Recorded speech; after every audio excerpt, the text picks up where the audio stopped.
Olá, boa noite a todas e a todos. Peço desculpa por estes 7 minutos de atraso que teve a ver com um ligeiro problema técnico, mas está resolvido. Esperemos que isto vai correr tudo bem. Pedi o favor, quem estiver mais para trás, se puderem aproximar-se mais para a frente, por um motivo, porque como isto é uma conversa e depois provavelmente, eventualmente, será também interativa, pelo menos convosco, se as pessoas todas se aproximassem, ficava a sala mais simpática para toda a gente.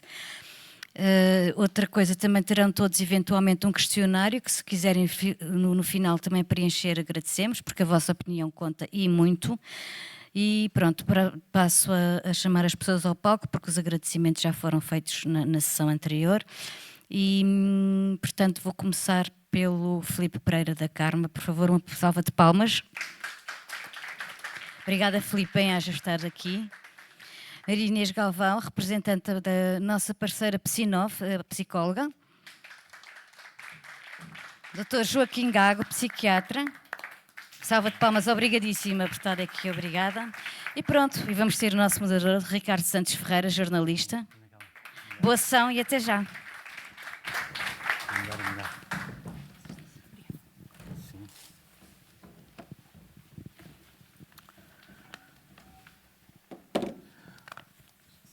Obrigado, Ana.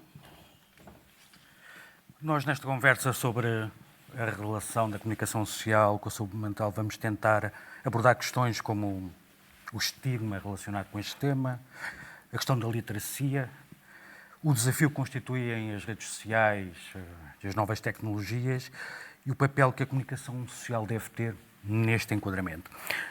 No final, como a Ana estava a dizer, teremos algum tempo reservado para responder a perguntas vossas, quem desde já agradeço a presença aqui. Primeiro vamos falar sobre a percepção e para isso eu pergunto ao Filipe. O Filipe lida com dados sobre a informação divulgada. Há mais notícias sobre saúde mental hoje do que havia, por exemplo, antes da pandemia. Nós temos essa percepção, mas concretamente podemos dizê-lo com certeza? Boa noite a todos. Em particular, há mais notícias esta semana, porque foi o Dia Mundial da Saúde Mental, do que houve em todas as outras semanas deste ano. Isso é uma certeza. E porquê? Porque, normalmente, quando há efemérides deste género, que se marca dias mundiais, dias internacionais, há um aumento de atenção e de foco na importância que se dá a estas temáticas. Depois podemos, eventualmente, até explorar a razão de ser dessa atenção. Agora, respondendo à questão sobre se há um volume maior de referências agora do que havia antes da pandemia.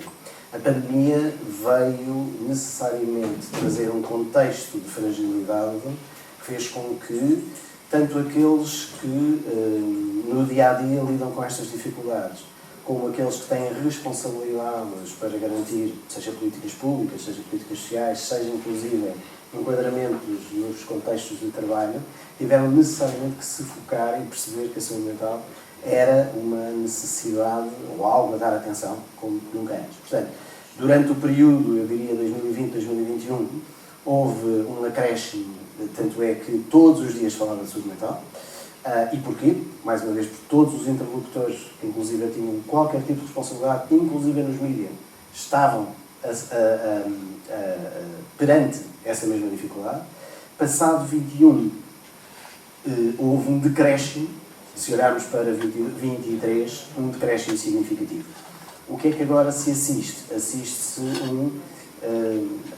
um renovar de atenção. E porquê? Muito a reboque daquilo que são os critérios obrigatórios de implementação nas organizações. Critérios ESG, de conformidade, que vêm obrigar as organizações a olhar para o contexto laboral, para o contexto das condições de trabalho, inclusive para a captação de talento ou retenção de talento de uma outra maneira. Portanto, eu diria que, não tanto como na pandemia, mas estamos cada vez mais a assistir a um aumento considerável de referências. Na questão do trabalho, e o trabalho fez com que estivesse mais gente atenta às questões da saúde mental, mas que tipo de notícias é que nós vamos tendo? Durante a pandemia, a preocupação pelo confinamento, estávamos todos fechados. Como é que iríamos reagir a isso? A partir daí, que tipo de notícias é que temos? Ainda são ligadas aos distúrbios, aquele tom negativo que normalmente costumam ter as notícias, ou mudou de alguma forma? Mudou, nota-se bem que mudou. De qualquer forma, ainda há muito esse contexto de referências à situação, ao enquadramento de saúde mental, quando há um problema ou uma situação. Nota-se uma maior sensibilidade e um maior cuidado na forma como se refere o tema. Portanto, já não se fala tanto de doença mental, já não se fala tanto de problemas de saúde mental, fala-se mais num contexto de saúde mental. Ainda assim, é significativo identificar que a maioria das notícias ainda aparecem em contexto de qualquer tipo de crime. Portanto, é quando acontece algo verdadeiramente mau que se tenta identificar o enquadramento das pessoas que estiveram envolvidas e, de uma forma ou de outra, há uma referência a. Temos um exemplo agora, recentemente, com o triplo homicídio, em que o homicida foi apontado como estando a ser acompanhado no Hospital Júlio de Matos, e isso era uma forma quase de explicar o que tinha acontecido, sem contexto. Certo, sem dúvida. Sem dúvida. E essas referências, embora normais, obviamente, sim, a falta de contexto acaba por não ajudar, porque acaba por ser uma referência isolada, sem qualquer outro tipo de enquadramento. Mas é de destacar o seguinte: primeiro, há uma sensibilidade maior, ainda assim há uma ausência significativa dos termos que seriam mais, parece-me, conducentes a um equilíbrio, uma saúde mental da sociedade, designadamente, por exemplo, os termos de literacia, promoção, prevenção, que aparecem associados a eventos e iniciativas meritórias e cada vez mais, mas ainda há um desequilíbrio no volume. São iniciativas happenings, mas não têm a recorrência suficiente, nem são transversais na relação com a sociedade. Fazendo uma analogia, eu diria, ainda não estão na anatomia da sociedade, portanto, ainda não estão integradas. É algo que ainda, não digo que seja artificial, mas é quase que colocado. Há uma necessidade e uma decisão de vamos falar de. Não é algo que sai natural como uma conversa de café. Deveria ser. Como é que nós estamos? Como é que eu estou? Como é que tu estás? Estamos bem? Estamos equilibrados? A sociedade está bem? Está equilibrada? E isto naturalmente tem que ser uma coisa anatómica. Sai naturalmente. O estigma ainda tem peso. Obrigado, Filipe. Joaquim, pegando pelo estigma, há percepção pela experiência que tem, pelas pessoas que acompanha, pelos casos que vai acompanhando, há uma mudança na percepção. Quando vêm procurar, já não são aqueles casos limite, já uma maior à vontade, lá está, em falar destes temas, ou não? Ou continuamos muito aquém do que deveria ser? Boa noite, agradeço aqui o convite, cumprimento os presentes. Eu voltava ao tema e depois já retomo o estigma. E assim, claramente hoje fala-se mais de saúde mental, em particular, portanto, durante e depois da pandemia, portanto, durante a pandemia, a seguir ao risco da infecção, os temas de saúde mais abordados foram claramente saúde mental. E, portanto, quem trabalha nesta área, como há muitos anos, nós saímos reforçados, ou seja, passámos a ter, se quiser, mais força, mais lobby, não é? Pronto, e não é por acaso que nos atribuíram, por exemplo, uma verba para concretizar a reforma da saúde mental. Claramente houve um empowerment da área da saúde mental e os mídias ajudaram nesse sentido. Ou seja, o facto de se falar mais desta área permitiu-nos avançar mais e concretizar mais coisas. Isto nesse sentido. Pronto, e depois, obviamente, as mudanças também se fizeram surgir. O facto de se falar mais de saúde mental, por um lado, pode contribuir para reduzir o estigma, não é? Pronto, embora o que nós sabemos de vários estudos que se fizeram é que o verdadeiro estigma reduz-se quando há contacto de proximidade, ou seja, quando eu tenho um problema de saúde mental, sim, quando um familiar tem um problema de saúde mental ou quando eu contacto pessoas do meu trabalho ou outras que têm esse problema. Pronto, e aí há uma relação mais direta e isso é que provavelmente vai efetivamente reduzir o estigma. E fizeram-se grandes campanhas com investimentos de milhões em Inglaterra e vários países para reduzir o estigma, baseadas na imprensa, baseadas em divulgação, outdoors, e o estigma reduziu muito pouco. não é? Portanto, a verdadeira dimensão reduz na relação individual, é que contribui. Depois há várias dimensões de estigma. Pronto, a própria pessoa que tem a doença mental também tem autoestigma e, portanto, precisa também ser valorizada nesse sentido. Pronto, há o politicamente correto, aquilo que as pessoas dizem que não há problema nenhum e que na minha empresa estão trabalhadores com problemas de saúde mental,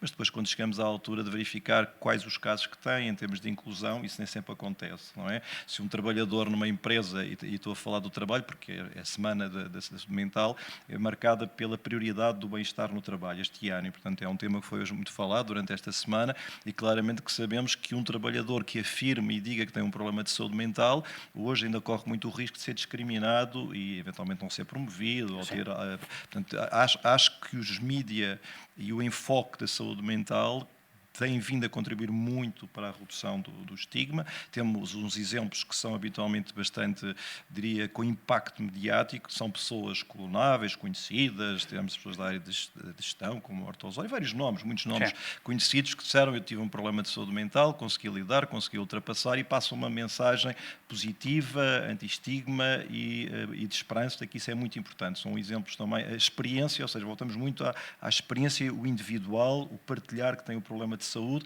pode ter mais impacto do que notícias, eu diria, muito descritivas, ou que, por outro lado, notícias como há pouco falaram aqui, em que a violência é erradamente associada a problemas de saúde mental, fazem exatamente o contrário, não é? Ou seja, os mídias tanto podem ajudar como podem prejudicar, porque aí vão criar uma percepção errónea, que não há nenhuma relação entre problemas de saúde mental, antes pelo contrário, e violência, depois vamos falar um pouco mais sobre isso, e aí estamos exatamente a fazer o contrário, que é a reforçar o estigma. Diria que, no geral, nos últimos tempos, a minha percepção é que os mídias têm contribuído para a redução do estigma, mas em que continuamos a ter casos em que é exatamente o oposto e que prejudica. Antes de continuarmos e mudarmos de tema, quero perguntar a mesma coisa à Inês, se também tem notado esta mudança. Olá, boa noite. Eu trabalho num contexto privado e, portanto, a minha experiência diz respeito a uma fatia da população e baseia-se na minha experiência e dos meus colegas. Mas eu acho que a procura aumentou bastante depois da pandemia. Durante a pandemia ainda, ficámos, como sabem, todos fechados em casa, ficámos todos um bocadinho mais, pelo menos fomos obrigados a estar um bocado mais em contacto com aquilo que estava a acontecer dentro de nós, pelo desconhecido e pelo medo, enfim, por tudo aquilo que aconteceu na pandemia. E, portanto, eu acho que as pessoas ficaram um bocadinho mais despertas para isto também pode acontecer a mim, e eu também sinto emoções que são desagradáveis e que podem ser assustadoras, ou às vezes com mais intensidade ou com mais frequência, e isso pode surpreender-me. Acho particularmente que aquilo que eu observo é uma procura por pessoas cada vez mais novas. Eu diria que a das pessoas que eu acompanhava antes da pandemia e depois da pandemia, a média de idades baixou bastante. Eu acho que os jovens estão muito atentos hoje em dia às questões de saúde mental e aos problemas de saúde mental e mais rapidamente conseguem identificar. Não sei se sempre corretamente, acho que depois esse é outro lado, que é, falamos mais sobre saúde mental, há mais notícias sobre saúde mental, isso não significa necessariamente que as pessoas estejam mais esclarecidas sobre algumas coisas, e vemos a par da comunicação social, mas também das redes sociais, que faz uma comunicação muito rápida sobre diversos temas, e às vezes há alguma confusão entre aquilo que é sentir tristeza e sentirmos-nos deprimidos, ou sentirmos alguma agitação e acharmos que temos uma perturbação de hiperatividade e déficit de atenção, e portanto eu acho que ainda há esse caminho de esclarecimento e de literacia, como o Filipe estava a falar, para fazermos, mas acho que as pessoas estão mais atentas e há mais procura pelos consultórios dos psicólogos. Referiu que são pessoas mais novas? Eu acompanho adultos, Sim. Portanto 18 anos, mas 18 para cima, mas pessoas jovens ali, 20 e poucos anos. Podemos perceber o que as leva... Como é que se formou a iniciativa? Há 10 anos isso não aconteceria.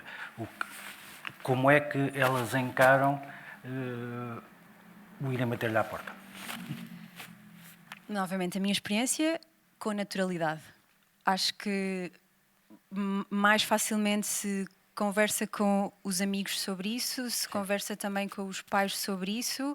De alguma forma, eu acho que a pandemia nos ajudou bastante a nós profissionais de saúde mental a que as pessoas estivessem mais abertas ou disponíveis. Não significa que seja assim com toda a gente, mas eu acho que há mais naturalidade. Com naturalidade, esses jovens que ainda são economicamente dependentes dos pais, não é? Portanto, passa muitas vezes por essa ajuda dos pais para estarem ali. Contexto mais familiar do que do trabalho, por exemplo, o Joaquim estava a dar os exemplos das pessoas conhecidas que tornaram pública situações particulares, o António Horta Osório, o João Vieira de Almeida também fez a mesma coisa, e são pessoas que nós identificamos com sucesso. Esse tipo de iniciativa ajudou a que quem considera que tem problemas avance. É mais contexto familiar, é mais contexto profissional? Mais, menos, não tenho bem a certeza. Esta fatia, digamos assim, que eu estava a pensar, tinha mais a ver com o contexto familiar, mas eu acho que sem dúvida que estes testemunhos e estas pessoas que nós consideramos como pessoas bem-sucedidas, profissionalmente bem-sucedidas, importantes de alguma maneira ou com contributos valiosos, o contributo delas nesta desmistificação é muito importante. Obrigado, Inês. Joaquim, antes de introduzir o novo tema, pegando naquilo que a Inês estava a dizer, esta questão de saúde mental, também a preocupação no local de trabalho, é uma questão geracional.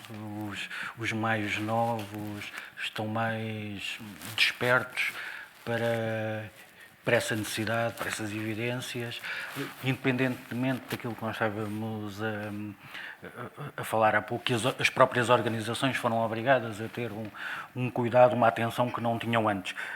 Mas é uma questão geracional, os mais novos estão mais despertos, aquela franja de que a Inês falava, que está a entrar no mercado de trabalho, tem outras preocupações? Em todas as gerações há impacto, mas em relação aos jovens eu vou contar um acontecimento interessante que é assim.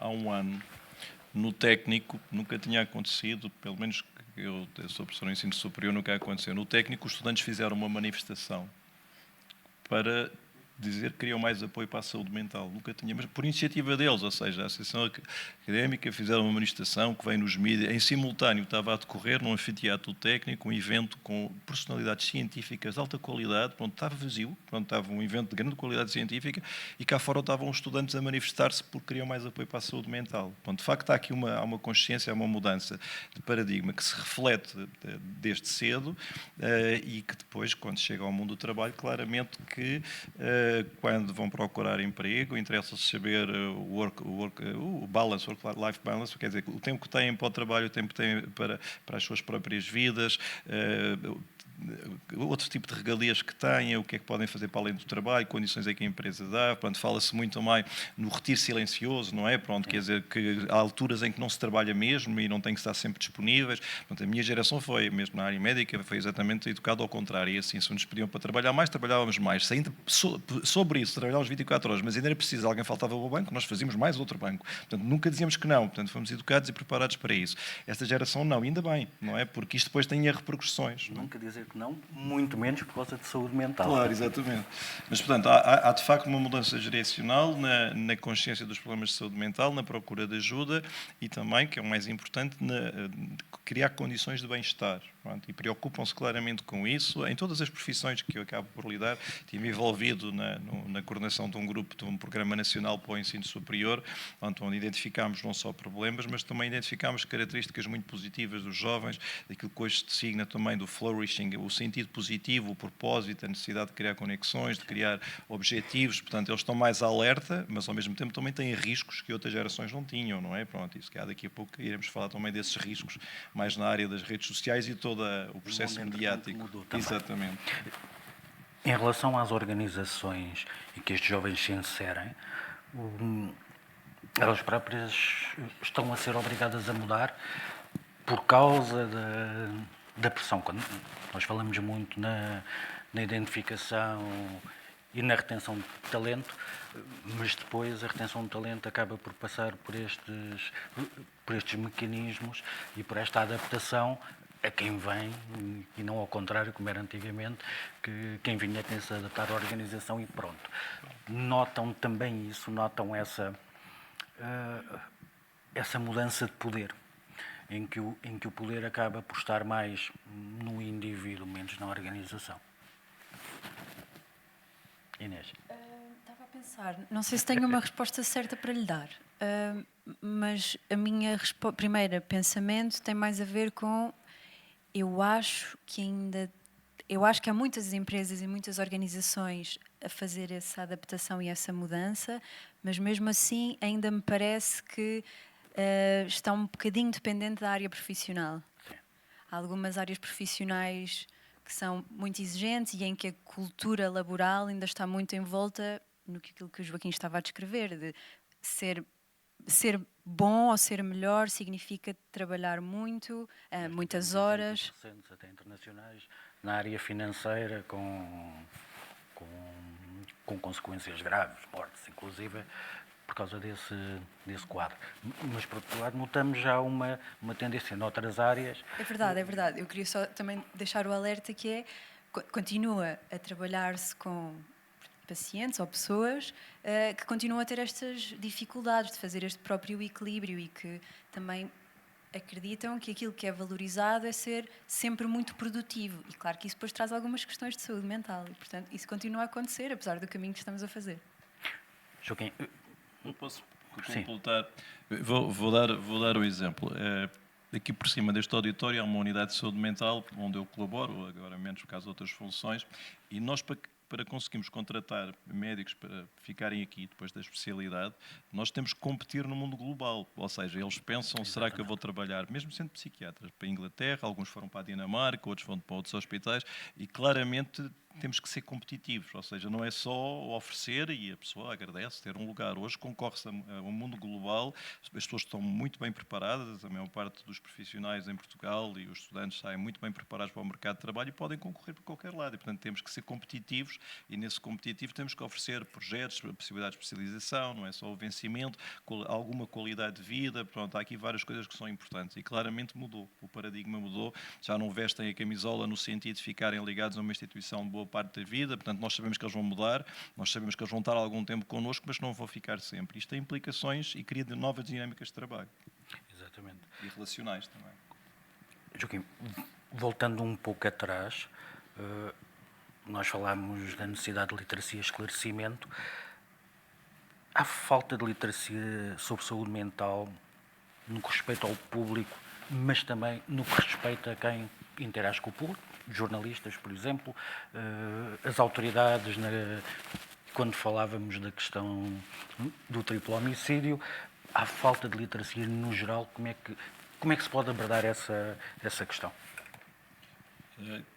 Continua a haver imensa falta de literacia em relação à saúde mental e também à doença mental. Portanto, quando lidamos na atividade clínica, reparamos que as pessoas muitas vezes não sabem exatamente o que é que se passa com elas, não conhecem, precisam de estratégias. Portanto, ainda, apesar de se falar muito de saúde mental, nem sempre se fala, diria, de uma forma correta e com termos corretos, mesmo que obviamente não sejam técnicos explicados ao público, mas para isso implica, pronto, que as partes têm que ter informação, os próprios jornalistas também têm que ter literacia, tem que haver alguma informação e a informação tem que ser transmitida às pessoas de uma forma que elas entendam e que tenha a ver com elas, não é? Mas ainda há muito déficit. Depois há outro problema que é como é que essa literacia, por um lado, mas depois há o excesso de informação, não é? Portanto, as pessoas hoje, antes de irem à nossa consulta, já foram ao Dr. Google, ou à inteligência artificial, ou outros meios, consultam tudo e mais alguma coisa, portanto, trazem imensos dados. Na saúde mental, a confusão é mais do que muita, porque imensas doenças têm os mesmos sintomas,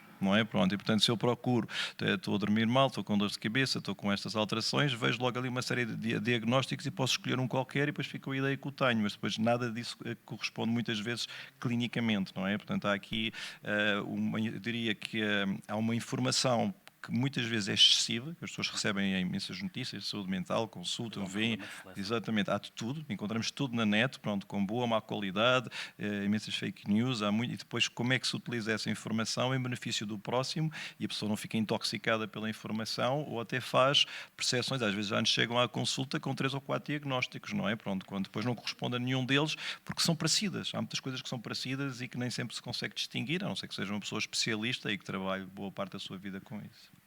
Nós já vamos às redes sociais, mas antes das redes sociais ainda a questão da literacia, Filipe.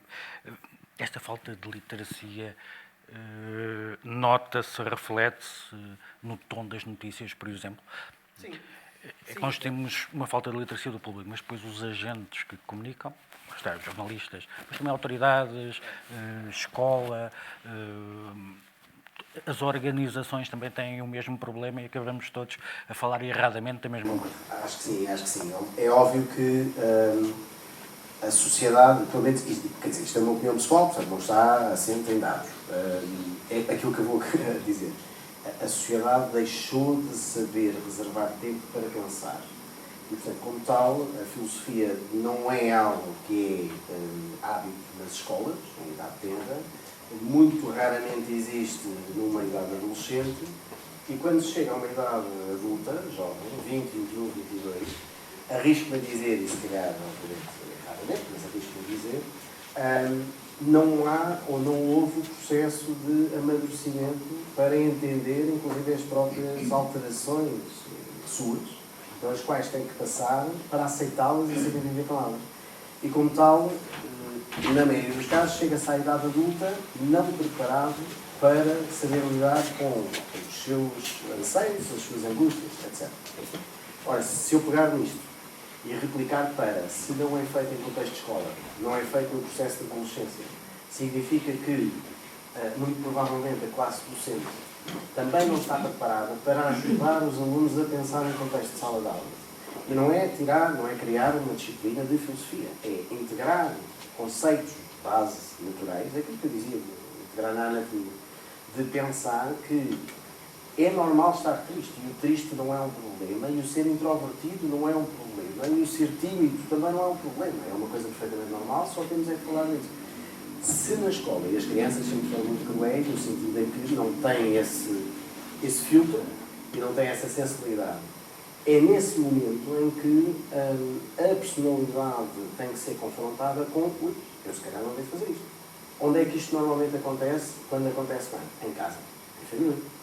Ora, se as famílias estão cada vez mais disfuncionais, porque estão puxadas para ambientes de trabalho extensos que os estressam por si só, e se a saúde mental de cada um dos pais da família e do contexto de família também não é equilibrado, o contexto de saúde mental da criança naturalmente vai sofrer desafios. Ora, isto, passando, chega-se obviamente a uma idade adulta em que isto é problemático. Indo diretamente à pergunta da literacia. E agora sim, suportando dados. Olhando para os artigos, todo o conteúdo que foi publicado na última semana, e eu retirei na última semana precisamente por ser a Semana de Saúde Mental, o Dia Mundial de Saúde Mental, etc. Dos cerca de 23 mil artigos, conteúdo que foram publicados, apenas 3% faziam qualquer tipo de referência à literacia. E, portanto, é óbvio que quando se fala sobre algo que aconteceu, ou sobre um evento, não se vai necessariamente à força por lá a palavra literacia, logicamente. Mas significa que não há esta... Não se referir à literacia. É indicador que as próprias iniciativas não têm como mensagem-chave a literacia. Porque quando nós falamos de comunicação social, estamos efetivamente a falar de comunicação. Antes de ser social, é comunicação. É a comunicação das entidades que têm responsabilidades de implementar políticas públicas, é a responsabilidade das entidades que têm é a responsabilidade das entidades que devem garantir que determinadas mensagens são passadas mesmo no contexto de trabalho.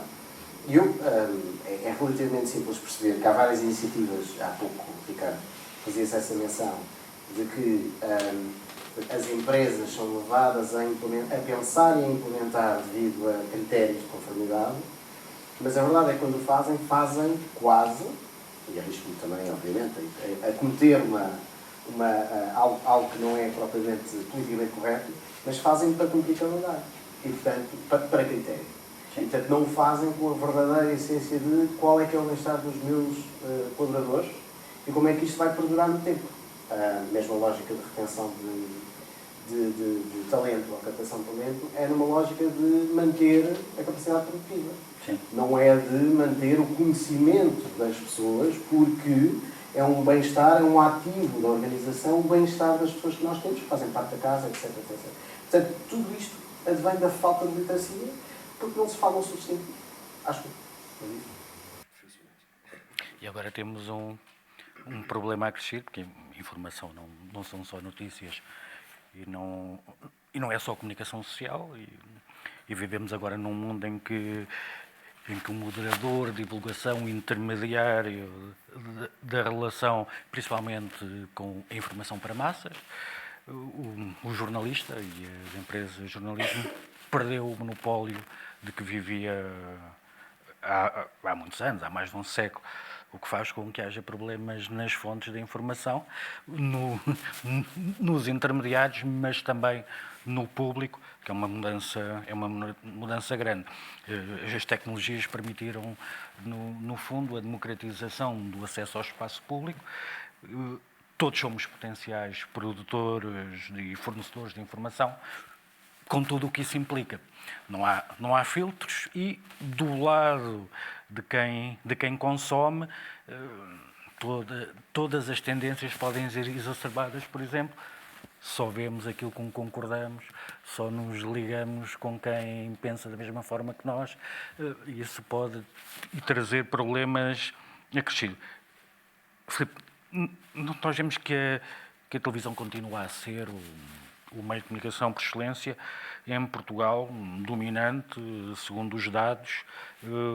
Para terem ideia, o último dado do estudo feito pelo Observatório diz que 85% dos inquiridos consideravam a sua principal fonte de informação a televisão. Tudo o resto fica reduzido a 15 pontos percentuais.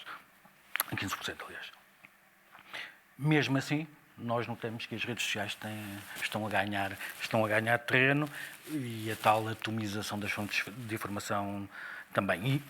E isso nota-se quando falamos em 23 mil notícias sobre um tema numa semana, o tal excesso de informação, que para uma pessoa só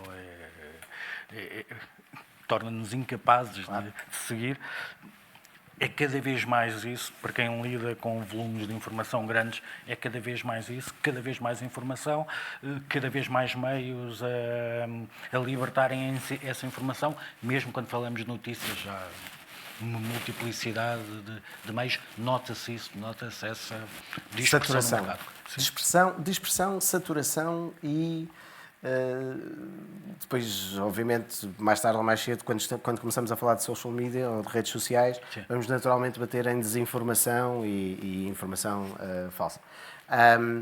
Porquê? Porque há pouco o Joaquim referia o Dr. Google, não é? Exato, que é a expressão. Hoje em dia a internet e as redes sociais fez que, naturalmente, isto é quase um clichê, cada um seja um emissor de mensagens.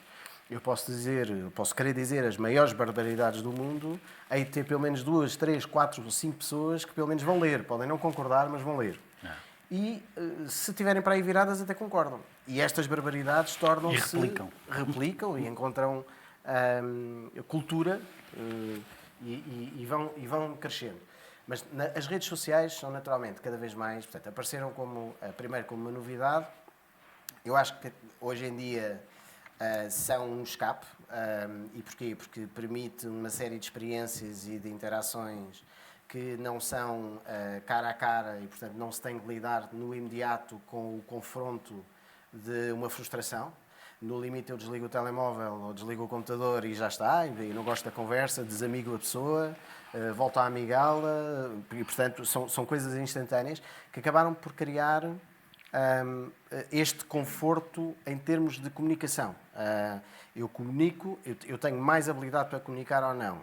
Por vezes, coisas que em pessoa nunca se diria, porque não há essa sensibilidade, nas redes sociais tornam-se perfeitamente banais. E isso depois deriva para uma quantidade de fantasias e estados aleatórios que antes, se calhar, se encontrava no cinema, em salas de cinema de projeção, em que uma pessoa ia ao cinema para ver uma história que não era a sua, e agora, melhor do que isso, é ser a personagem de uma história que não é a sua. Aliás, uma das curtas de hoje à tarde precisamente falava disto. Era durante um período de tempo, o indivíduo tinha 2 dias antes da mulher chegar a casa e dizia: eu sou uma pessoa diferente. A minha vida é totalmente diferente. E quando a mulher chega à casa, põe um sorriso na cara e diz: olá, já sou outra vez eu. Portanto, as redes sociais permitem este tipo de evasão de espaço. Antes era pontual, agora é contínuo. O que depois, por sua vez, cria, obviamente, aqui espaços muito, muito, muito complicados para saber lidar com a informação que popula ou não popula, o que é verdade, o que não é, etc. Eu queria só, para não passarmos mensagens que deixem dúvidas, a propósito da literacia. É uma coisa muito importante, e assim, porque às vezes pode haver, da parte do jornalismo, a ideia que, por dar informação da doença mental, que as pessoas mudam o comportamento. E não mudam, isso está estudado. Sim. Ou seja, eu posso fazer um texto muito brilhante com depressão, tudo lá indicado, o que faz, o que não faz, o impacto disso da mudança de comportamento é muito pouco. Portanto, temos de ter essa noção. Porque a literacia é muito mais do que isso. A literacia não é só saber. É o saber fazer, é o saber lidar, é o saber se relacionar, são as competências. E é aí que nós, na saúde mental, estamos muito empenhados, que é, desde o mais cedo possível, nas escolas, no ensino secundário, no ensino superior também, é que as pessoas desenvolvam competências para lidar com os seus problemas e que tenham informação suficiente para isso. Ou seja, é ser capaz de captar a informação para depois saber pôr isso em prática. E isso é que marca a diferença. E a literacia hoje vai muito mais do que propriamente a informação que se recebe. E eu queria passar esta mensagem, porque só ficamos aqui com ideias que podem não ser absolutamente corretas, não é? O que é que muda no meu bem-estar e na minha capacidade de lidar com os problemas, não é? Pronto, e isso não é ter um psicólogo ao lado, é ser capaz de lidar com as circunstâncias, com a frustração e com a adversidade. Exatamente, e a literacia hoje passa por isso. Portanto, era só para abrir aqui um bocadinho o guarda-chuva e não ficarmos com a ideia que uma notícia sobre a depressão vai mudar a forma como as pessoas vão lidar a depressão, porque aí estamos todos a enganar-nos. É? Portanto, isso é muito importante, sobretudo para nós que lidamos com isso todos os dias. Não é? O Joaquim tem um projeto exatamente sobre isso, sobre a aquisição de competências neste domínio com alunos do ensino superior. Como é que foi desenvolvido e qual foi o resultado? Pronto, eu estive envolvido na coordenação de um programa nacional muito extenso. Foi um levantamento feito. Eu não vou perder muito tempo com isso porque é muito técnico. Levantámos tudo o que se passa em saúde mental em todas as instituições do ensino superior, público e privado do país. Portanto, estamos a falar de uma coisa de uma grande dimensão. Pronto, e depois houve um investimento de 12 milhões para o desenvolvimento de projetos nas várias instituições do ensino superior. Mas o foco essencial era o que há pouco falava, falta de promoção, falta de prevenção. É exatamente ir a essas áreas que estão muito pouco investidas e criar níveis de intervenção que criem dinâmicas nesse sentido. A pessoa envolver-se no desporto, envolver-se na atividade académica, na relação, saber participar em grupos, haver atividades letivas ou paralelas ao desenvolvimento de soft skills, portanto, todo esse género de competências que vão servir depois para a pessoa lidar com os problemas que vão surgir, não só na universidade, mas no mundo real. Portanto, uma forma, aquilo que eu posso transmitir é uma aposta muito grande, são níveis, vários níveis de intervenção, os últimos obviamente são, e tenho que ter atenção para doenças graves e tudo isso, mas muitos dos níveis é desenvolvimento de competências, não é? Pronto, e capacitarmos as pessoas, e os jovens neste caso, para conseguirem enfrentar e resolver os problemas da sua vida naquele momento e no futuro. Não é? Sem a necessidade de ter um psicólogo em cada esquina. Um psicólogo em cada esquina. Psicólogo ou psiquiatra ou outro profissional qualquer, portanto não tem. Inês, começámos a falar de pacientes mais novos. Revê-se um pouco nesta falta de competências para lidar com o que nos vai aparecendo na vida, a necessidade de desenvolver mais essas competências? Bom, eu diria que as pessoas que chegam até ao consultório dos psicólogos pode não ser exatamente falta de competências, mas estão a sentir alguma dificuldade a gerir alguma situação ou a lidar com algum sintoma ou com algum problema. E, portanto, acho que aquilo que muitas vezes passa pelo meu trabalho é exatamente ajudar estas pessoas a desenvolver as competências necessárias Ok. Às Se calhar vezes vou acontece. continuar. Sim, por favor. Portanto, ajudar as pessoas a desenvolver as competências necessárias para lidarem com aquela dificuldade, mas não só com aquela dificuldade, com dificuldades que surjam no futuro que sejam semelhantes ou que façam sentir coisas semelhantes àquelas pelas quais elas estão a passar. E muitas vezes isso começa num trabalho de não é bem aprender, mas também é aprender. Aprender quais é que são as emoções, o que é que nós estamos a sentir. Começa nesse degrau mesmo interno, pronto. E, portanto, começa esse trabalho por aí, para depois perceber quais é que são os nossos pensamentos, o que é que sentimos, o que é que podemos fazer com essas emoções, como é que as podemos gerir, que impacto é que isso tem nas nossas relações. Sim. Há pouco tempo um empresário português, um conhecido empresário português, de uma nova empresa com muito sucesso, dizia-me que tinha uma agenda preenchida, mas muito metódica, onde tinha espaço para o aspecto físico, o aspecto mental. O aspecto mental em que nível? Nós cuidamos da parte física, tenho 2 vezes ginásio por semana e tenho 1 vez psicólogo por semana. Acontece o que acontecer, porque da mesma forma que tenho cuidado físico, também tenho cuidado mental. E isto faz sentido? É assim que nós temos que olhar para o futuro? Não vou dizer nem que sim, nem que não. Depende.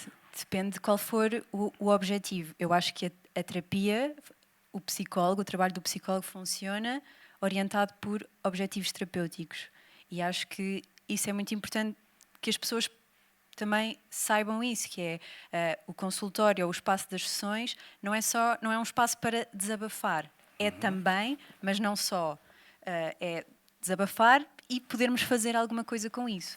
Porque cuidarmos da nossa saúde mental pode sim passar pelo trabalho com um psicólogo, mas podem ser outras coisas. Pode ser termos momentos de lazer para equilibrar com a produtividade, pode ser sermos capazes de termos momentos em que estamos desligados, que conseguimos usufruir das relações com as pessoas que nos são próximas, cultivarmos outras dimensões relativas à nossa saúde mental, sem ter de passar necessariamente por um trabalho com um psicólogo.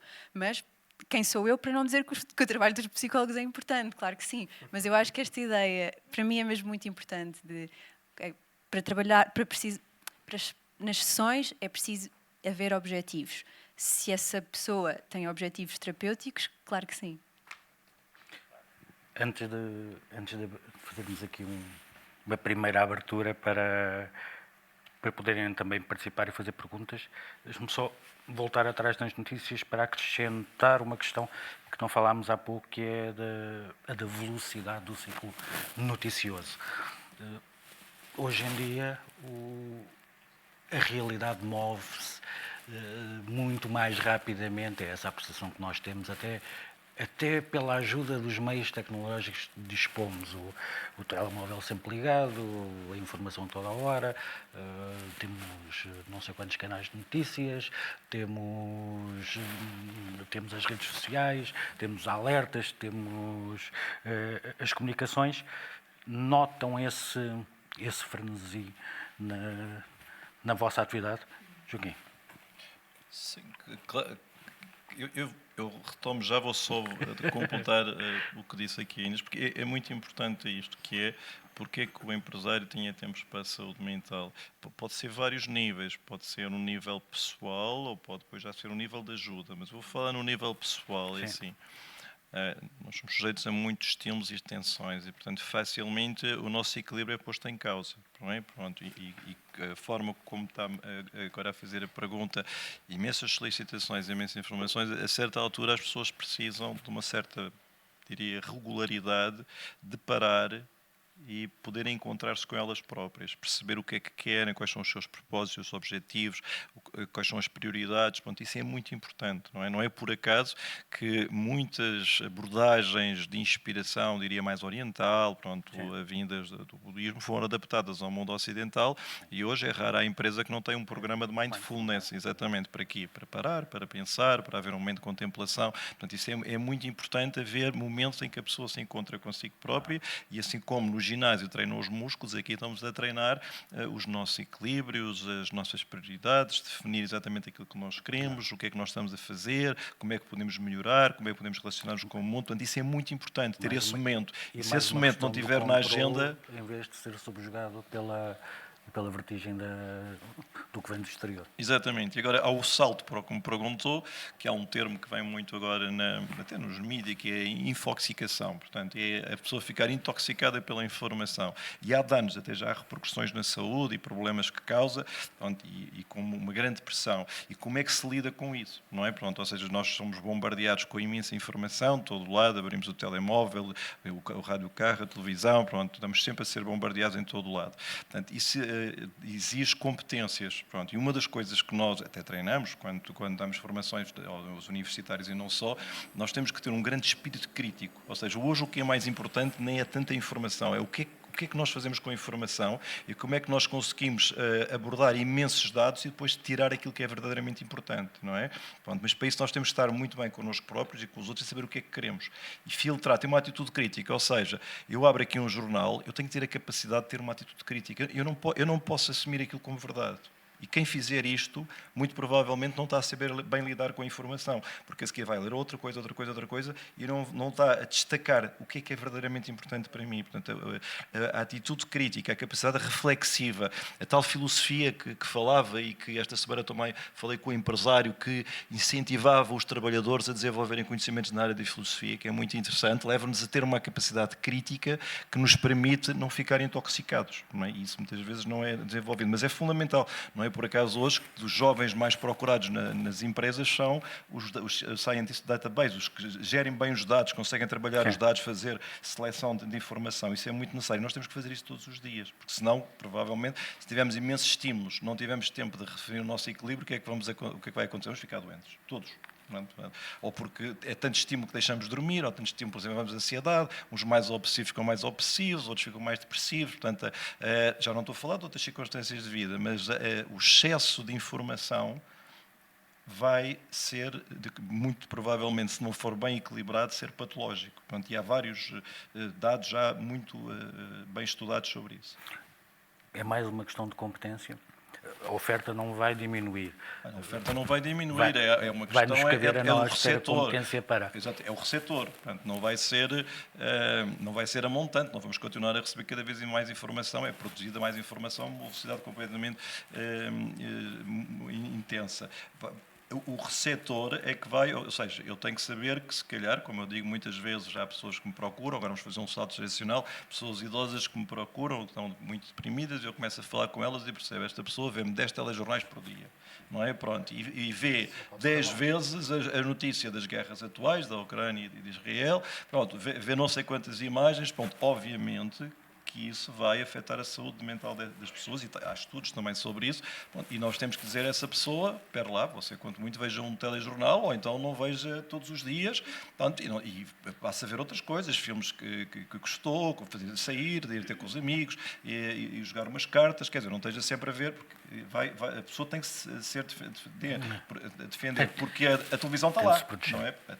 As informações estão lá. Exato. Tem que se pôr filtros, tem que se pôr travões. Se o cidadão não fizer isso, não é? Vai provavelmente ficar infoxicado e provavelmente vai correr mal. E depois vai-nos procurar ajuda, depois vai pedir a nossa ajuda porque não vai conseguir lidar com isso, não é? Obviamente, tirando outros casos. Inês, o Joaquim falou em pessoas mais idosas, nas pessoas mais jovens, por exemplo, esta situação que nós estamos a viver agora, com duas guerras em simultâneo, o que faz com que muita da informação que está no espaço público é sobre este tema. Muito que nós vemos na televisão, principalmente nos canais noticiosos, é sobre este tema. E isto nota-se depois na forma como as pessoas que a procuram se relacionam com a vida, maior ansiedade, uma forma diferente de olhar para a realidade? Vou já responder à sua pergunta, queria só dizer uma coisa Sim.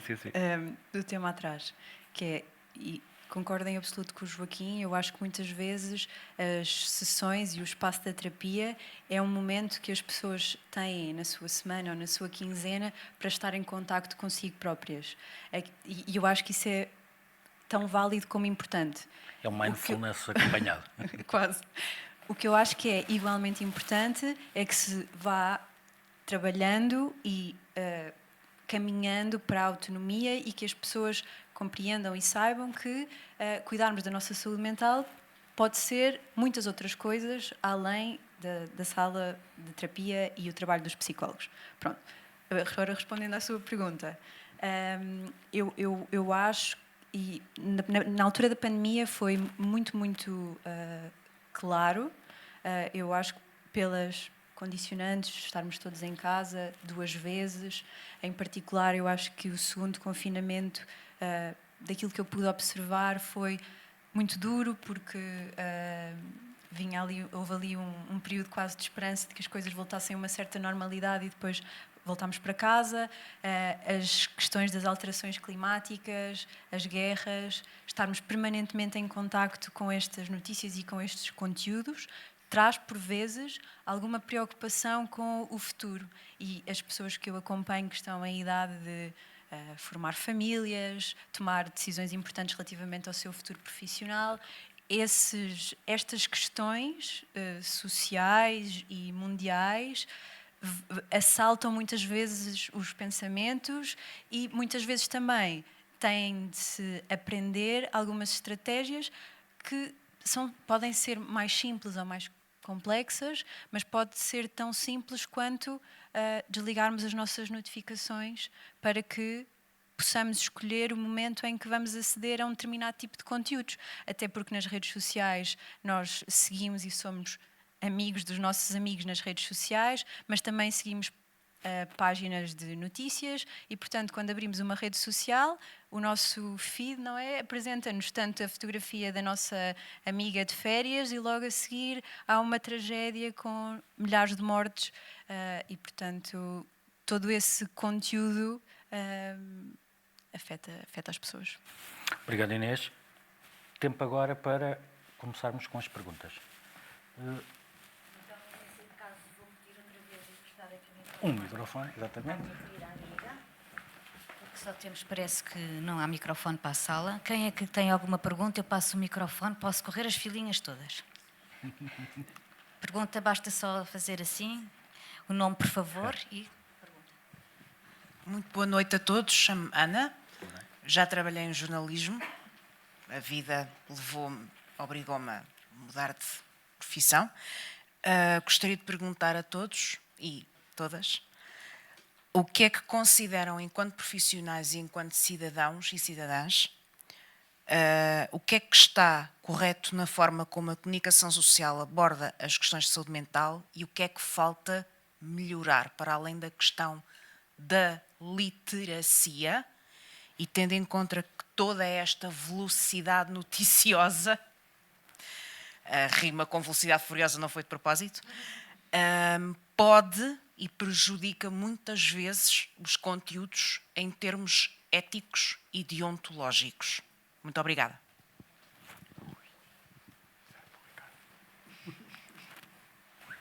Fazer piscinas, não se preocupe. Não vou falar como jornalista porque não sou, não é? Portanto, como cidadão e como médico psiquiatra. É assim, o que eu acho que é necessário hoje há muitas guidelines, a Ordem dos Psicólogos fez orientações para isso, a Sociedade Portuguesa de Psiquiatria e Saúde Mental também, a nível internacional, a Organização Mundial da Saúde, ou seja, os jornalistas têm acesso a tudo o que são boas práticas nesta área e que eu não vou repetir todos os tópicos, vou só aquilo que eu acho que é mais importante. Pronto, um deles é utilizar uma linguagem correta, eu diria que esse é o primeiro ponto, eu vou só focar 3 pontos. Uma linguagem correta, pronto, é, por exemplo, não utilizar utilizar termos que venham da saúde mental ou mesmo da psiquiatria de uma forma que é manipulada, não é? Pronto, é um discurso esquizofrénico, mas se calhar nem sabem o que é. Utilizam bipolar, há termos, muitas vezes utiliza-se termos que vêm da saúde mental, pronto, e que depois não correm bem. A outra coisa que... A questão da resiliência. Sim, o termo também de resiliência, depois podemos vir a falar, que também é um termo interessante que está muito em voga. Mas diria que tem que se ter cuidado na linguagem, não é? Pronto, para não haver uma má utilização dos termos. E depois, o segundo ponto é situações sensíveis, não é? Pronto, e estamos a falar de situações, diria, em que há risco. Ou seja, isto está estudado, estamos a falar de situações de informação de suicídio, comportamentos autolesivos, situações de abuso e violência doméstica, situações de crimes, terrorismo e violência. Portanto, há aqui uma série de áreas sensíveis em que tem que se ter muito cuidado e os jornalistas têm que ter muito cuidado e seguir as boas regras para não criar aqui fenómenos que podem ter riscos. O mais conhecido é o do suicídio, ao divulgar-se uma notícia de suicídio de uma pessoa pública, sabe-se, e está estudado em todo o mundo, amplifica e aumenta no período a seguir o número de suicídios. Pronto, isso está perfeitamente, é um exemplo.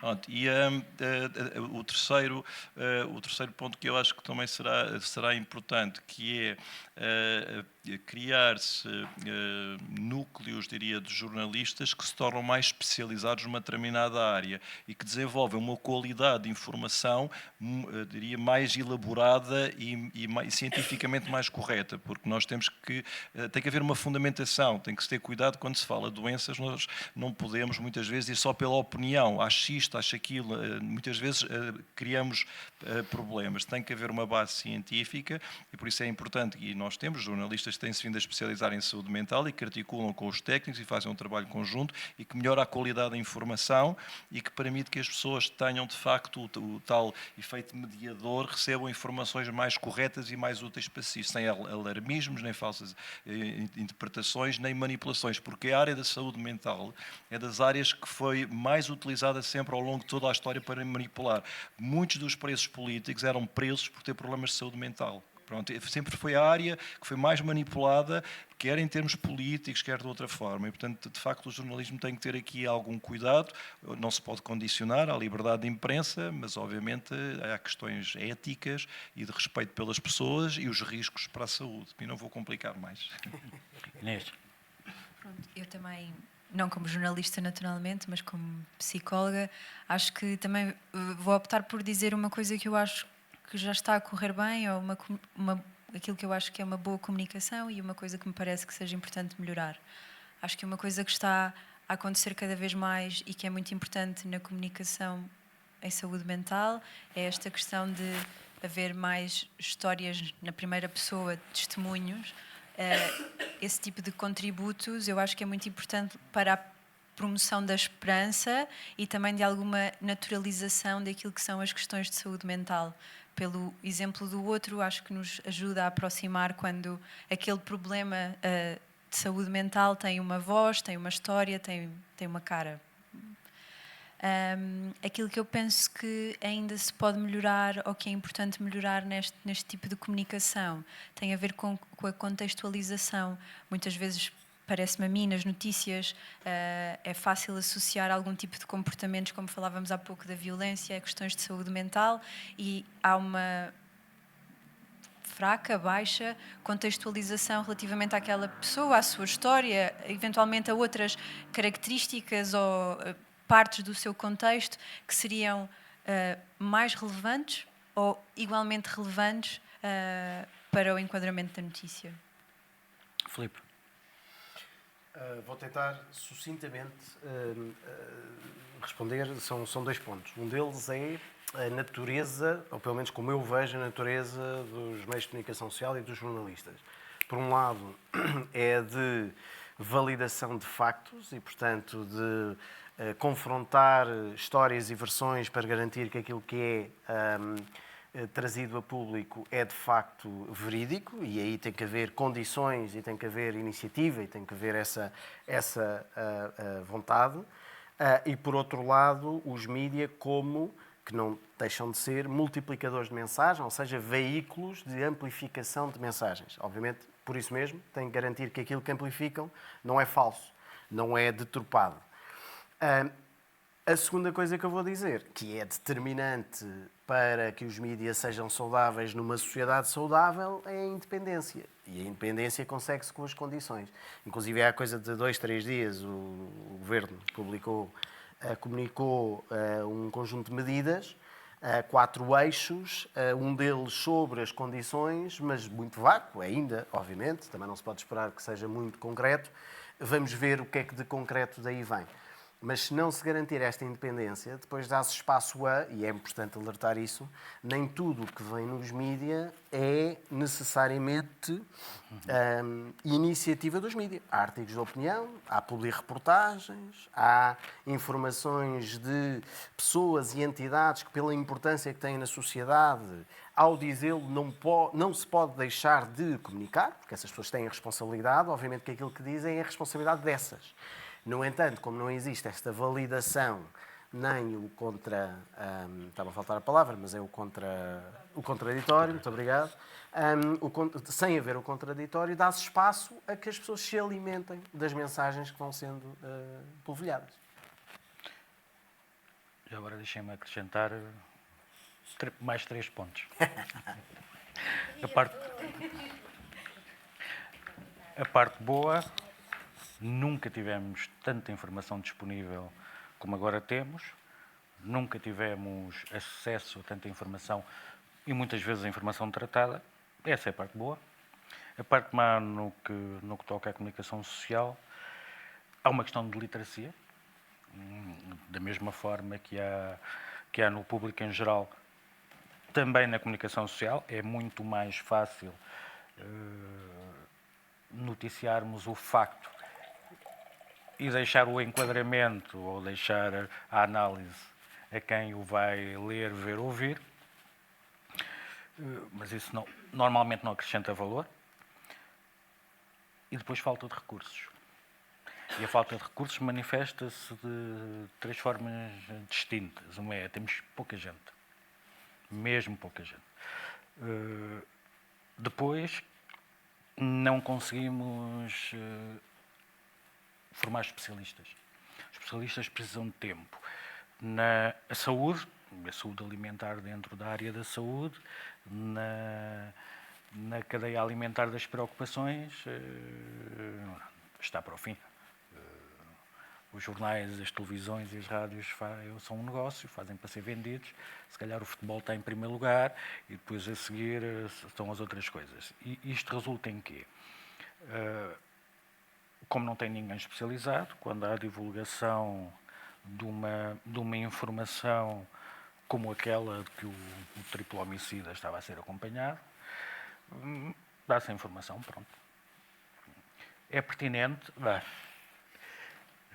aposto 20 para 1 que ninguém pensou nem 5 segundos sobre a pertinência daquela informação naquele contexto. Ao lado temos uma informação que era mais interessante de ser explorada, que é há uma pessoa com acesso à arma de fogo que parece ser usual ter arma de fogo. Podia ser mais explorado do que o acompanhamento no Hospital de Júlio de Matos. Mas lá está, com a falta de recursos e com a vertigem da informação, há esta informação, publica-se a informação, depois logo se vê. E as coisas são feitas a posteriori. No ciclo noticioso, nós hoje em dia confrontamos com problemas que não tínhamos. Antes era, no ciclo noticioso, a rádio dava a notícia, a televisão mostrava, o jornal explicava. Hoje em dia não funciona nada assim. Toda a gente tenta fazer tudo ao mesmo tempo, o que faz com que lá está, o espaço da reflexão seja inexistente. Portanto, nós temos situações em que, partindo de um facto errado, com a velocidade que a comunicação tem de se replicar, nós temos agentes da sociedade a comentar o facto errado e já não há volta a dar. A partir daí, é mais importante o comentário do que o facto e vamos ter comentários ao comentário. Já ninguém vai pôr em causa se o facto estava errado, certo ou assim, porque entretanto o comentário passou a ter vida própria. E este ciclo faz com que seja muito difícil de gerir já em condições normais, com redações muito apertadas, isto torna-se impossível. É uma sorte não acontecerem coisas graves. Tem uma vantagem, que a velocidade é de tal forma que mesmo quando são coisas graves, passam depressa. Não é? Eu acrescentava só o seguinte, que é, concordo com tudo isso, mas temos assistido a um trabalho muito positivo dos mídias na área da saúde mental. Grandes grupos que passaram a não só ficar pela espuma dos dias, mas a criar podcasts para a saúde mental, com boas audiências, que visto tanto para vários grupos, uma informação mais detalhada que incluiu aqui como a inexperiência, pessoas falarem da sua experiência de doença, pronto, criar outro tipo de informação mais aprofundada, bem sei que às vezes quem vê é as pessoas que procuram, pronto, mas isso por um lado, pronto, e depois também esta criação de pessoas especializadas na área que acabam muitas vezes depois por se reunir também com estamos nomeadamente a trabalhar na reforma da saúde mental, onde também estou envolvido na Coordenação Nacional de Saúde Mental, das políticas de saúde mental, e há um trabalho, somos muito solicitados pelos jornalistas, pronto, felizmente às vezes são pessoas mais especializadas na área e que permitem passar mensagens e articular e pôr em prática determinado tipo de medidas num jornalismo mais especializado, mais alinhado e sobretudo a valorizar mais as questões da saúde mental, que antes se calhar ficavam para o último plano, agora já não está em último, se calhar não está tanto como o futebol, mas pelo menos já estamos a meio da tabela, o que já não é mau. E isso permite-nos muitas vezes pôr em prática determinado tipo de medidas e mudar até a forma como as pessoas encaram os problemas de saúde mental e criar aqui uma série de mudanças. Portanto, se por um lado é verdade que há falta de recursos e as notícias às vezes são dadas de uma forma, eu diria, mais superficial, também temos um jornalismo, diria, diferente, não é? Que vai aprofundando e que se vai alinhando com aquilo que tecnicamente é correto e que vai beneficiar as pessoas. Só para complementar aqui o que disse o Joaquim, lá está, quando as empresas passaram a focar-se na saúde mental, como noutras áreas, como na sustentabilidade. A sustentabilidade também já esteve no fim da cadeia alimentar. Quando as empresas começaram a focar na saúde mental como um objetivo, nós passámos a ter mais recursos. Porque já há organizações interessadas em patrocinar, já há interesse, já se consegue fazer uma conferência e por aí fora. Pronto.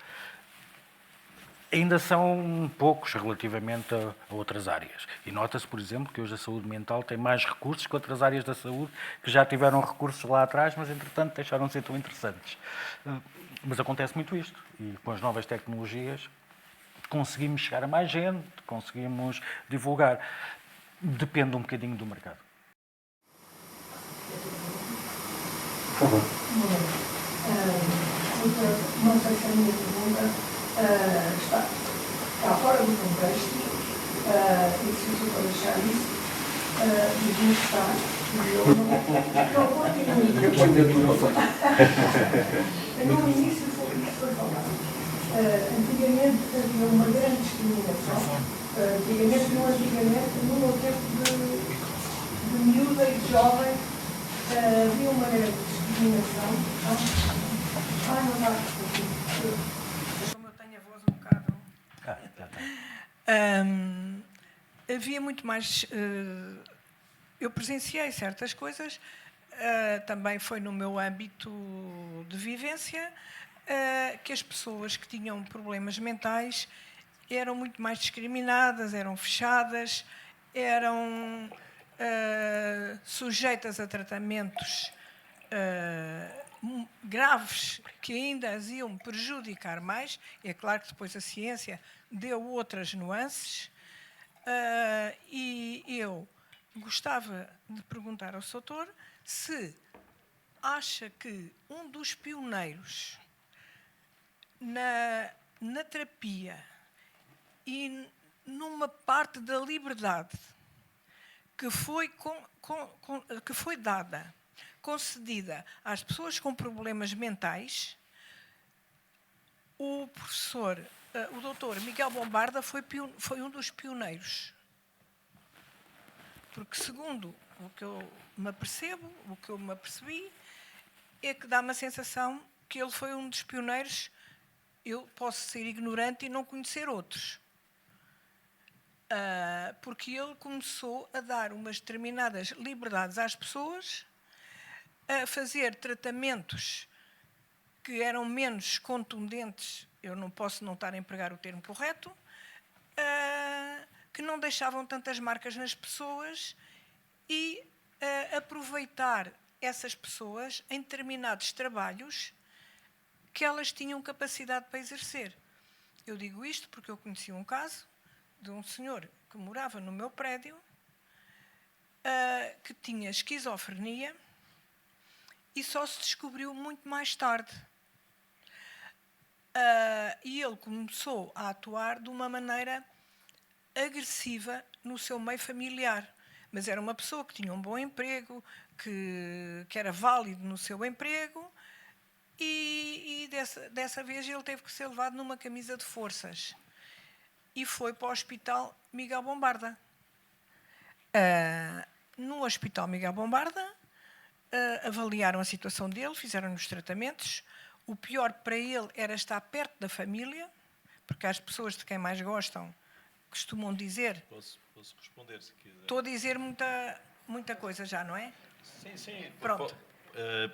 Posso, se quiser, responder Sim, já ao que responder colocou já, e depois, sim. se não ficar satisfeito, Não. podemos completar. Mas é assim, o Miguel Bombarda e muitas outras pessoas contribuíram para a claro. evolução da psiquiatria. O Miguel Bombarda temos que sempre elogiar, até porque pronto, ele teve um Exato. acidente, foi morto por Foi um morto doente, por um como doente sabe, mental. exatamente. Pronto. Exatamente no hospital que tem esse nome. Mas o que eu acho que é importante aqui perceber é a diferença. Eu vou integrar isso no que estamos a falar e também na reforma da saúde mental. Eu comecei a minha formação no Hospital Miguel Bombarda, já não tem nada a ver com o Miguel Bombarda, onde a psiquiatria era muito complicado, ou seja, muitas daquelas pessoas estavam fechadas dentro de um hospital onde não tinham vida própria, pronto, circulavam, pronto, não, de facto era muito difícil ver ao ponto que aquelas pessoas chegaram, uma psiquiatria asilar em que as pessoas estavam isoladas, fechadas, detidas, não é, por terem um problema de saúde porque não havia tratamentos, não é, pronto, e de facto houve passos que se foram dando na altura para as pessoas recuperarem e começarem a ter alguma atividade ocupacional, terem alguma atividade relacional, mas mudou muito. Esta área da saúde mental evoluiu imenso.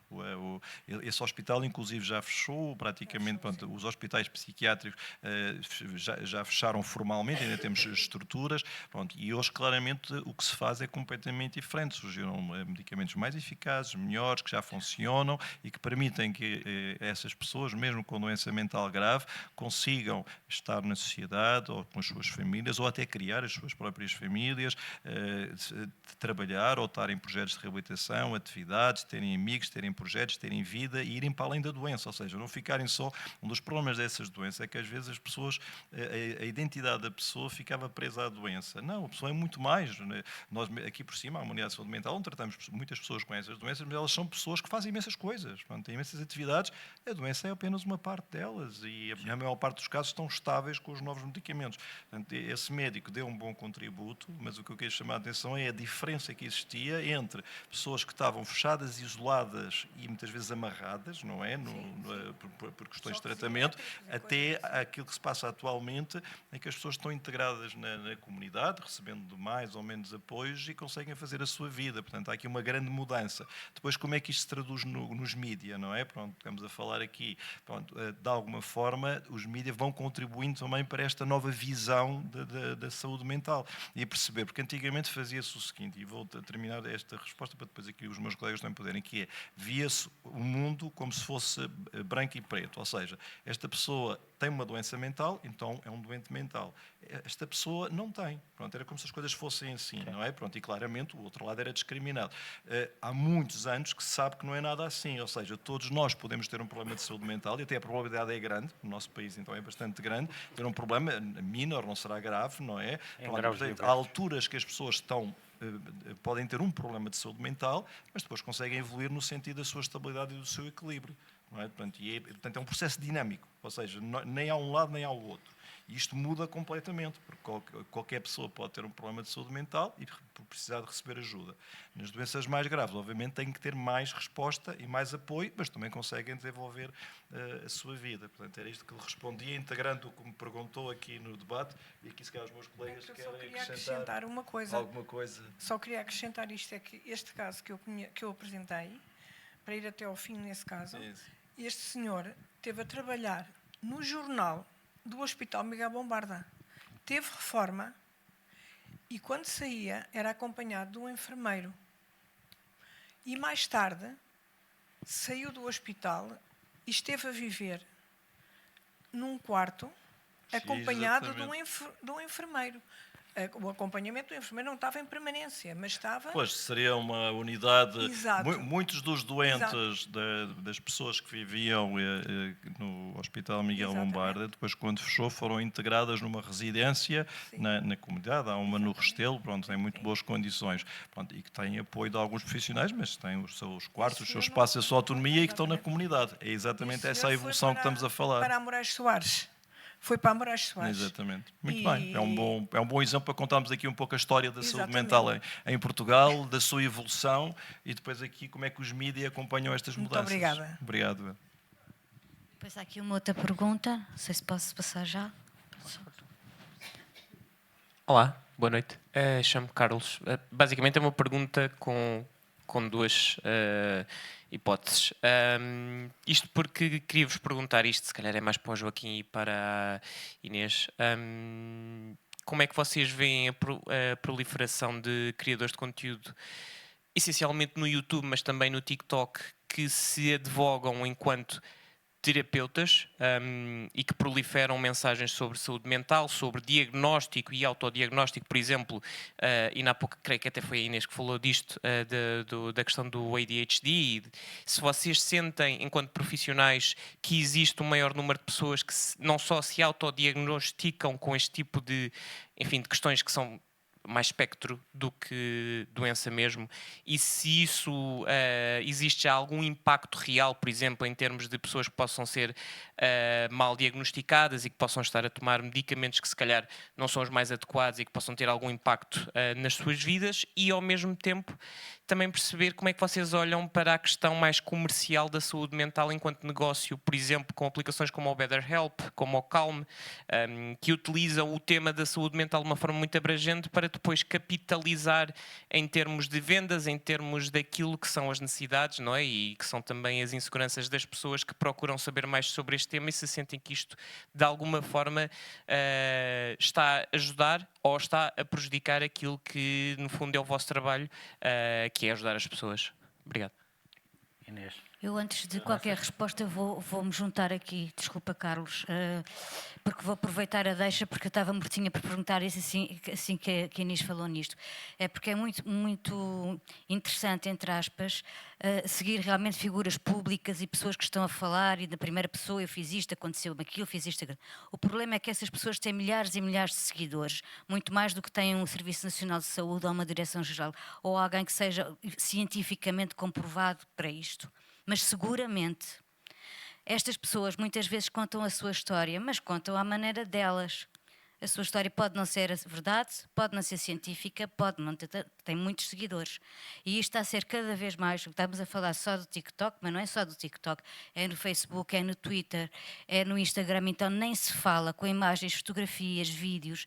Alguns até levam os filhos, eu não vou por aí porque pronto, as histórias são muitas e tenho a certeza absoluta que na plateia devem saber exatamente o que é que eu estou a falar.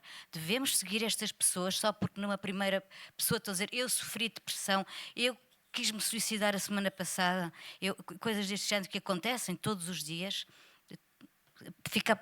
é um bocadinho na linha do que estavas a dizer. Ainda bem que puxaram estas perguntas, porque já tinha pensado sobre isso e depois tinha passado na nossa conversa. Só então, se calhar, respondo primeiro à Ana. Está desligado. Desculpem. Era só, ainda bem que puxaram estas perguntas. Resumindo.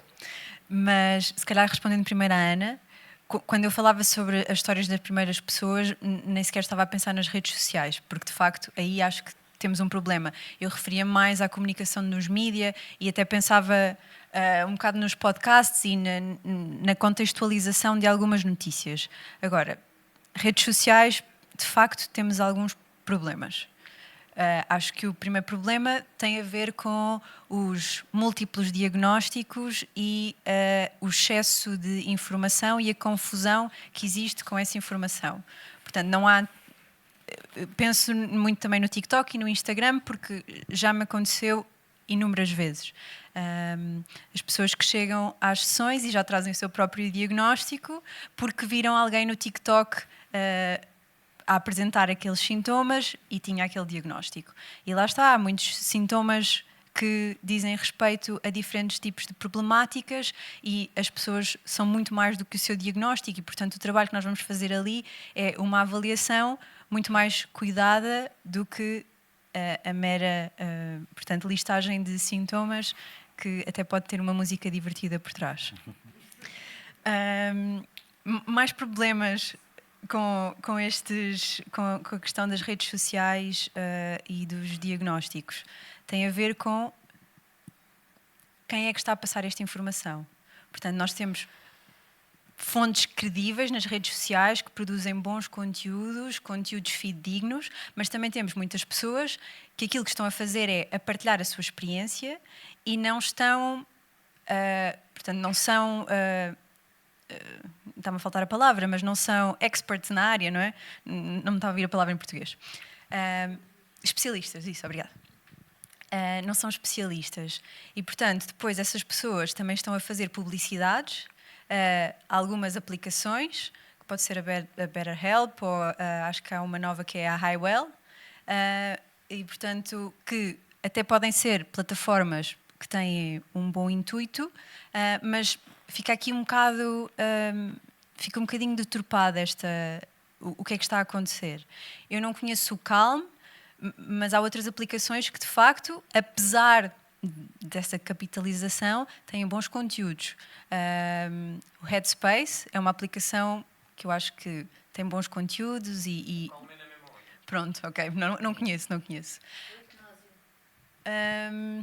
Por isso acho que é isto que eu tenho a dizer sobre as redes sociais. Se eu me lembrar... Já completo. Vou acrescentar aqui algumas coisas, assim como a cebola, com várias camadas. Pronto, a primeira é assim, nós temos de saber o mundo em que temos, não é? Pronto, e um estudo que fizeram em Boston, no MIT, em que, com a utilização do Twitter, perceberam uma coisa: as notícias falsas têm 70% de hipóteses de serem mais divulgadas do que as notícias verdadeiras. Portanto, este é um mundo que temos, claramente, e com a inteligência artificial vai ser completamente bombardeado. Portanto, temos é que preparar as pessoas para separar o trigo do joio, não é? Pronto, desde criança, ou seja, têm que perceber onde é que podem pedir ajuda. E depois há... A segunda camada que queria salientar tem a ver com o seguinte, que é, uma coisa são problemas de adaptação, ou seja, terminei uma relação, tive um problema na vida, o exame não me correu tão bem. Estamos a falar do que nós chamamos de reações de ajustamento, perturbações de adaptação, de acontecimentos de vida. Ok, nesse nível pode um suporte, eventualmente, o que a gente chama de autoajuda, ou autocuidado, o recurso ao Headspace, ao Calm, ao Ultiminds, há muitas coisas, imensas coisas, algumas de melhor ou pior qualidade, pode ajudar. Não é? Pronto, e está estudado isso, quer dizer, há um conjunto de suportes que a própria pessoa recorre, antes recorria-se mais à literatura, agora recorre-se a essas aplicações ou até outras formas, não é? Pronto, e pode agora, depois, quando as coisas começam a complicar, a pessoa pode recorrer a tudo isso que se vai afundar num pântano. Quer dizer, vai mesmo complicar-se e pode correr mesmo mal, não é? E aí já é preciso outro tipo de ajuda. Pronto, e habitualmente nessas fases, às vezes recebo pessoas que andaram a seguir as instruções de um influencer ou de uma influencer não sei quanto tempo, mas depois quando aquilo se complicou já não serviu para nada, não é? Portanto, há um nível em que é mais complicado. E, portanto, questões adaptativas de bem-estar superficiais, faz sentido existir esses meios e pronto, podem ser mais ou menos sérios, não é? Pronto, e depois há, de facto, os problemas mais graves. E depois há outra coisa que é o que é que essas redes sociais, não é? Pronto, podem fazer à saúde das pessoas. Pronto, e isso também está estudado. Neste momento há dados muito concretos que, por exemplo, há uns livros agora interessantes, dois saíram este ano. Um é A Geração Ansiosa, pronto, caracteriza muito bem a geração que nós estamos, as gerações que nós estamos, vamos lá, a criar ou a desenvolver, pronto, e que têm características. E nesse livro tem um dado, por exemplo, muito interessante, que é nas jovens, no sexo feminino, por determinadas características e que não vamos desenvolver, quem utiliza mais de 5 horas as redes sociais tem uma probabilidade de 3 vezes mais de ter depressões do que quem utiliza menos. Ou seja, neste momento há relações claras, é por isso é que se está a tomar agora uma série de medidas na utilização das redes sociais, porque há estudos claros que mostram a relação com problemas de saúde mental. Bom, tem a ver com aquela pressão para a perfeição, aquelas coisas todas, depois geram frustração, geram ansiedade, ou seja, hoje há claramente estudos do que é que isso implica esse tipo de pressões. Pronto, e temos que também saber lidar com isso, não é? Pronto, o que eu queria chamar aqui a atenção é exatamente pode ser útil essas aplicações, nós temos que lidar com o mundo que temos, utilizar isso em nosso favor e, se for possível, até, por exemplo, se nós percebemos que há uma influencer, alguém que tem muito impacto numa população juvenil, se calhar quem está na saúde mental poderá, como estratégia, falar com essa pessoa, articular para passar mensagens alinhadas com aquilo que nós estamos a fazer e haver um trabalho colaborativo, porque nós não podemos impedir esse tipo de informação. Temos é que saber lidar com o mundo em que temos e utilizar isso em nosso favor. Mas, de facto, há muita fake news, há repercussões na saúde mental e há pessoas sérias e pessoas que não são sérias, e há muitas mesmo. E tem que saber separar. Lembrei-me de mais... Não está? Lembrei-me de mais uma coisa, no entretanto, que tem também a ver com a forma como, se calhar nas redes sociais, não tanto os influencers, mas como é que também os profissionais de saúde se vão relacionar com as redes sociais e perante até algumas dessas aplicações. Portanto, eu acho que também aquilo que é a nossa responsabilidade é fazer uma comunicação clara, fidedigna, assente em dados. Claro que pronto, estamos a competir aqui com uma máquina muito, muito forte, mas acho que também nos compete a nós pensar, enquanto profissionais, de que forma é que nos queremos relacionar com algum tipo de ideias ou de conteúdos que são criados, se queremos alimentar isso, se é essa a mensagem que nós queremos passar daquilo que é o bom trabalho ou aquilo que é a ciência ou não. Pronto, eu acho que essa parte da responsabilidade dos psicólogos, no meu pensamento, dos psicólogos no mundo digital e como é que nós apresentamos o nosso trabalho e a forma como podemos ajudar as pessoas, isso também é uma coisa muito importante, sem dúvida. O papel do médico aqui altera-se também porque as novas tecnologias permitem tanta coisa que passam também por aconselhar os pacientes, quem os procura, sobre a forma como podem relacionar-se com estas redes. E com as fontes de informação diversas. Sim, quer dizer, nós hoje temos que muitas vezes dizer às pessoas que nos procuram quais são os sites credíveis, não é? Porque as pessoas vão procurar, já agora que sejam orientadas, não é? Claro. Pronto, eu ia complicar aqui um bocado mais, já recomendei um livro que se chama Geração Ansiosa, é muito interessante o livro. E há outro livro também muito interessante, também tem a ver com o que está a falar, que se chama Infantilização. Portanto, não sei se já está traduzido em português, mas é um livro que mostra como é que nós estamos a criar uma sociedade, estou a falar a nível global, mais infantilizada. Portanto, e que até falam num conceito muito interessante que é o kid adult, que é o adulto e a infância. Portanto, as pessoas são adolescentes até aos 30, aos 40, aos 50, depois continuam, não assumem as responsabilidades, as consequências. Ou seja, há um conjunto hoje de características para nós queremos a papinha toda feita, e dão-nos as informações, e dão tudo feito. E nós temos de ter um espírito crítico, não é? Pronto, e a vida adulta passa muito por isso, por assumir, decidir, optar, fazer escolhas, sermos disruptivos com aquilo que nos estão a apresentar, e portanto há que contrariar-se, uma atitude passiva das pessoas faça isso tudo. E isso é o tal espírito crítico que tem que se ensinar dentro dos bancos da escola. Filipe. Não tenho muito a acrescentar. Talvez só comentar o seguinte. A dependência de ecrãs relacionado com as redes sociais e, portanto, cada vez mais os jovens estão, não apenas os jovens. Eu, por vezes, vou me deitar e antes de dormir vejo cãezinhos e gatinhos só para desligar o cérebro e adormecer. Mas para dizer o quê? A dependência de ecrã já está diagnosticada e já está a ser seguida, por exemplo, pelo ICAD. Portanto, não é apenas o jogo, o álcool, a droga, é o ecrã, efetivamente. É óbvio que se há dependência de ecrã, o conteúdo, se olharmos para o ecrã apenas como um canal, mensagem, a mensagem acaba por ser, obviamente, o mais determinante. E aí, como já foi dito, há boas mensagens, más mensagens, é preciso validar o que é verdade ou o que é que não é verdade.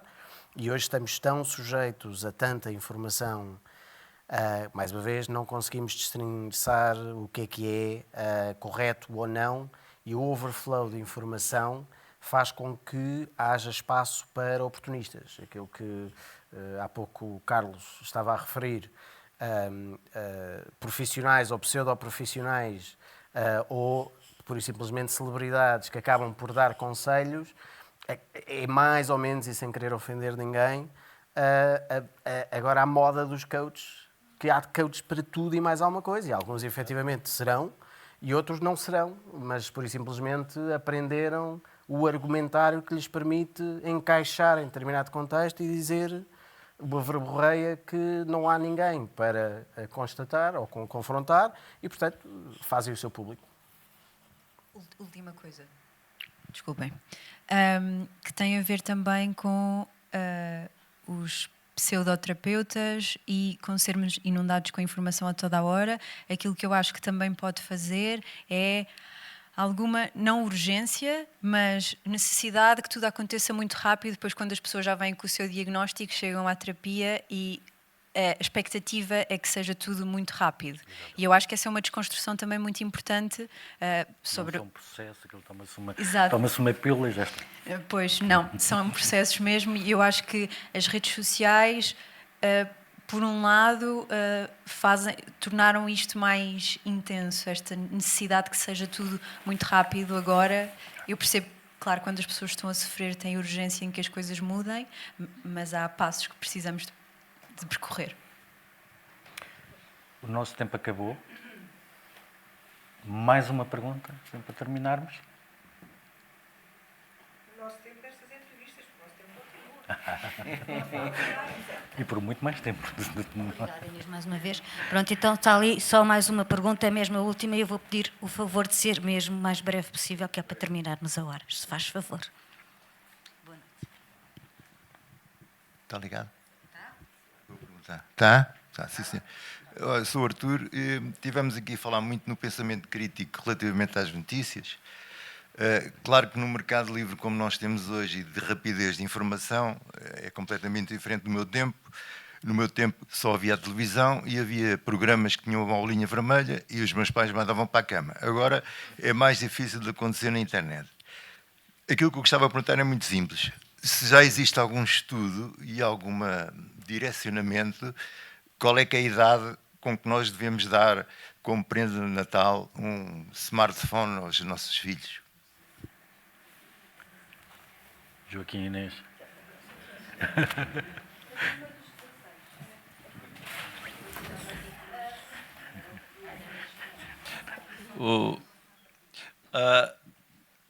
Há várias investigações sobre isso. A minha área é mais de adultos, mas neste momento há muitas investigações, até porque estão a sair normas a nível, pronto, das orientações de saúde, pronto, exatamente para diminuir o acesso, as pessoas não terem acesso durante as aulas, aos telemóveis, ou já estão a seguir normas muito claras.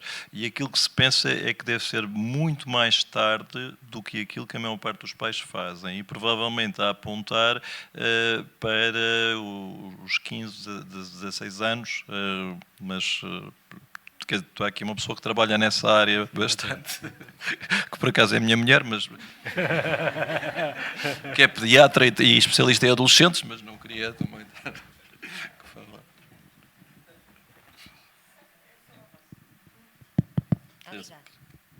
Mas é importante, essa pergunta é muito importante. Sim, porque está-me a ouvir.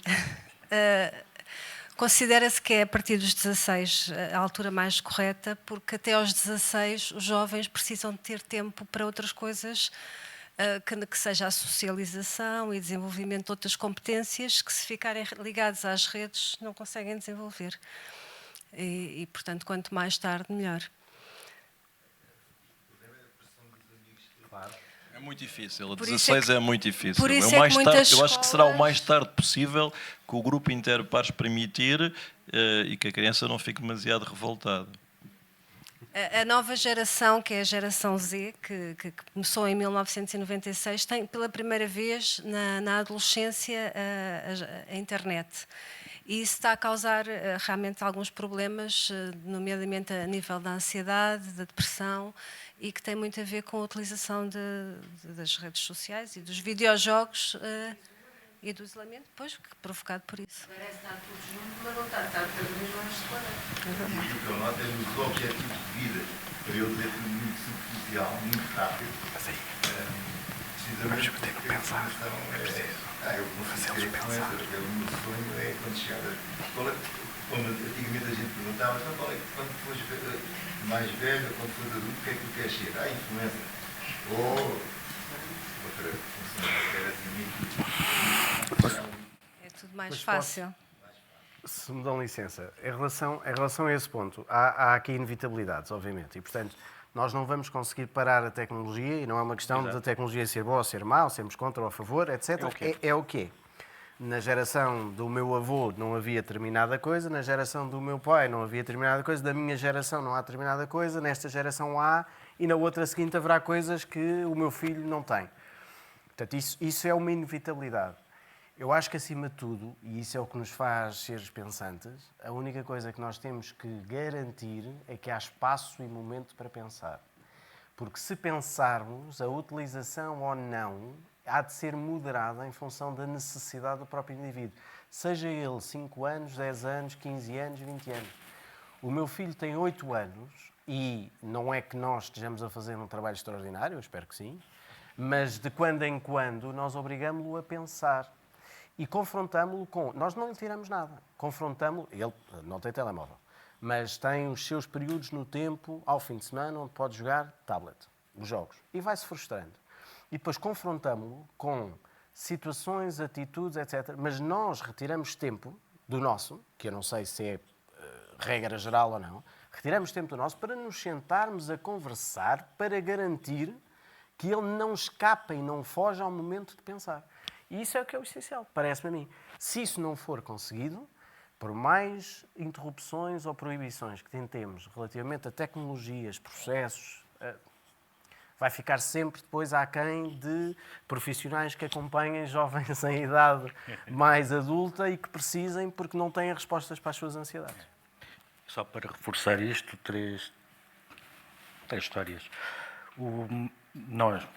Nós temos estudos que indicam que as profissões dos nossos filhos, algumas delas ainda não foram criadas, e vão ser isso, como nós notamos nas escolas de jornalismo, a ambição é a televisão, não é escrever em jornais.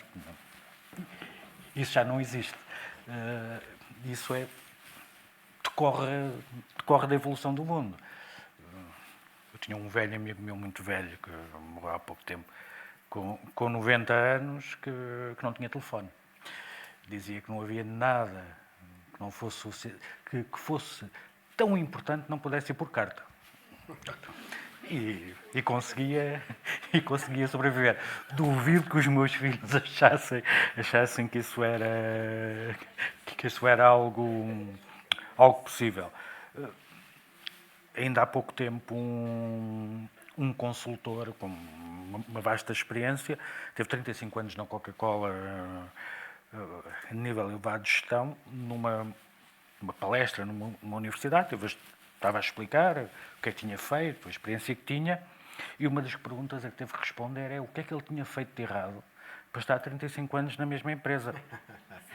Portanto, a forma como olhamos para as organizações, como olhamos para as coisas que fazemos, vai mudando. No fim do dia, é aquilo que o Filipe disse, tempo para pensar, e aquilo que o Joaquim e a Inês têm dito, é preciso espírito crítico, é preciso ter alguma autonomia e aprendermos, termos competências para nos adaptarmos.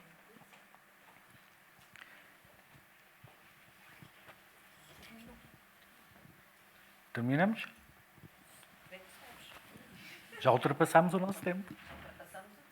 Se alguém tiver aí mais alguma pergunta, agora a última, mesmo. Acho que o João lá atrás tinha uma pergunta. Não tinha?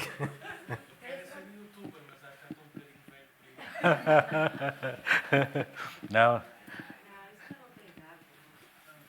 Não, que os 50 são os novos 30.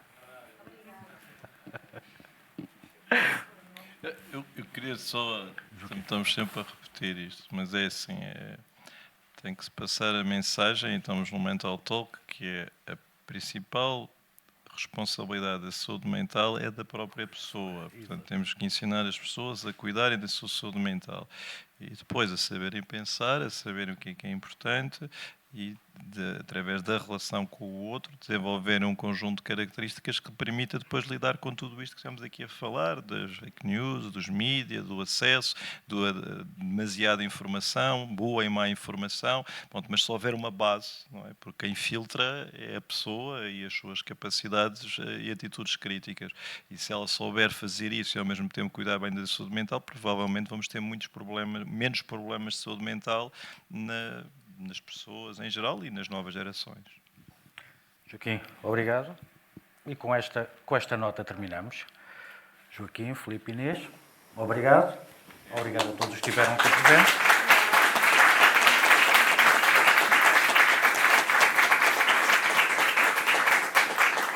Obrigado também a quem nos vai ver nas plataformas. O João está a tratar disso e haverá... E poderemos estender isto a mais gente.